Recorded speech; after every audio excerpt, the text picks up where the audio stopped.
한국 방문을 마친 바이든 미국 대통령 조금 전 일본에 도착했습니다. 바이든 대통령은 내일 미일 정상회담에서 한미일 협력 강화 등을 논의하고 오는 24일 쿼드 정상회의에도 참석할 예정입니다. 일본 상황 알아봅니다. 이경아 특파원.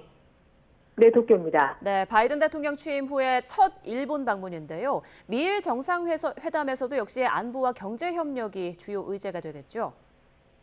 네, 그렇습니다. 바이든 대통령을 태운 전용기는 오늘 오후 5시를 조금 넘긴 시각 주일 미군 요코타 기지에 도착했습니다. 현장에서는 하야시 일본 외무성 장관이 대통령 일행을 맞이했는데요. 바이든 대통령은 오늘 다른 일정 없이 휴식을 취하고 내일과 모레 분주한 일정을 이어가게 됩니다. 내일 오전 나루히토 이동을 만난 뒤 기시다 총리와 첫 정상회담을 가질 예정인데요. 오찬을 겸해 2시간 정도 이어지는 회담에서 두 정상은 북한과 중국, 러시아 등을 염두에 두고 미일 동맹의 중요성을 재확인할 것으로 보입니다.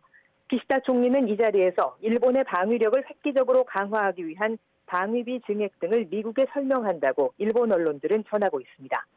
경제안보 협력도 핵심 의제가 될 전망입니다. 바이든 대통령은 미일 정상회담 후 미국 주도의 경제협력 구상 IPEF 출범을 공식 선언합니다. 3가국 사이에 반도체 등 주요 물자 공급망을 안정적으로 구축해서 중국의 영향력을 줄이려는 포석인데 일본도 이 자리에서 참가를 밝힐 예정입니다. 24일에는 중국 견제를 위한 외교협력체 쿼드 정상회의가 열립니다. 인도 모디 총리와 함께 호주에서는 이번 총선 결과 승리가 확정된 노동당 알바니즈 대표가 총리 취임 하루 만에 쿼드 회의에 참석하게 됩니다. 일본 정부는 잇따르는 정상 외교 일정에 대비해서 경찰 등 18,000여 명을 배치해 엄중한 경비를 이어가고 있습니다.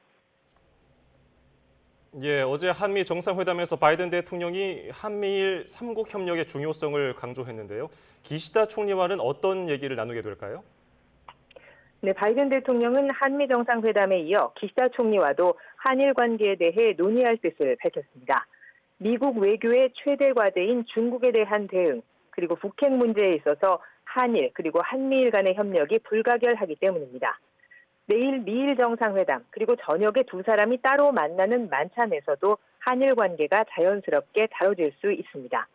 미국 내 전문가는 요미우리 신문과의 인터뷰에서 바이든 대통령이 한일 관계에 깊숙이 관여하지는 않고 양쪽 이야기를 듣는 역할을 할 것이라고 밝혔습니다. 과거사 문제의 양국 인식 차이가 큰 만큼 서두르기보다 경제 안보 분야 등의 협력을 통해 관계를 개선해 가길 기대할 것이란 전망이 나오고 있습니다. 기시다 총리는 한국 새 정부 출범을 앞두고 급변하는 국제 정세 속에 한일 관계 개선을 더 기다릴 수 없다고 밝힌 바 있습니다. 일본은 강제동원 배상 판결을 받은 일본 기업 자산의 현금화 문제부터 한국 정부가 해법을 내놓을 것을 거듭 요구하고 있는 상황인데요. 이에 대해 지난달 일본을 찾은 한일정책협의단 등 우리 정부는 일단 테이블에 마주 앉아서 외교당국 간 협의로 방법을 찾자는 입장입니다. 다음 달 말 스페인에서 열릴 나토 정상회의에서는 한일 정상 간의 첫 대면이 이루어질 가능성도 제기되고 있습니다. 이어지는 외교 일정 속에 과거사 문제에 대해 한일 양국이 입장 차이를 좁힐 수 있을지 지켜봐야 할 것으로 보입니다. 지금까지 도쿄에서 YTN 이경아입니다.